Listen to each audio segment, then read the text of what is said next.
بسم اللہ الرحمن الرحیم۔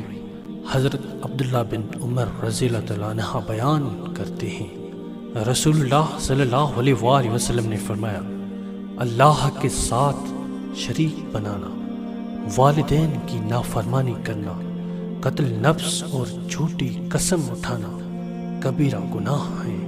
فرماتے ہیں جب میرے دل پر غبارہ سا چھا جاتا ہے تو میں اس کیفیت میں ازالے کے لیے ایک دن میں 100 بار سے استغفار کرتا ہوں۔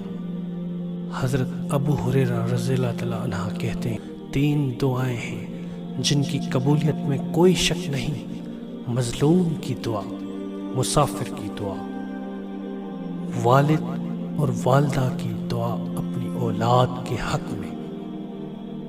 کیا میں تمہیں وہ بات نہ بتاؤں جو درجے میں روزے، نماز اور صدقے سے بھی افضل ہے؟ صحابہ کرام رضی اللہ تعالیٰ عنہ نے عرض کیا کہ کیوں نہیں، ضرور بتائیے۔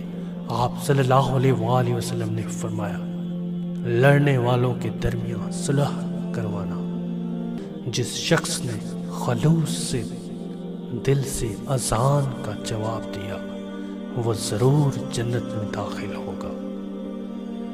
حضرت علی رضی اللہ تعالیٰ عنہ فرماتے ہیں، اگر نماز پڑھنے والے کو علم ہو جائے کہ کیسی رحمتوں نے اسے گھیر رکھا ہے تو وہ کبھی سجدے سے سر نہ اٹھائے۔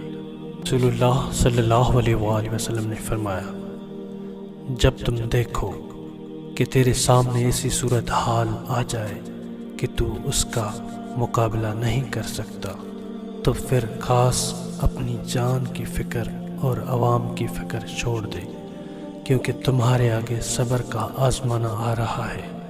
اس دور میں صبر اور حق پر قائم رہنا اس طرح دشوار ہوگا جیسے انگارے کو مٹھی میں لینا۔ ان ایام میں نیک عمل کرنے والے کو عام حالات میں یہی عمل کرنے والے 50 آدمیوں کے برابر ثواب ملے گا۔ جزاک اللہ۔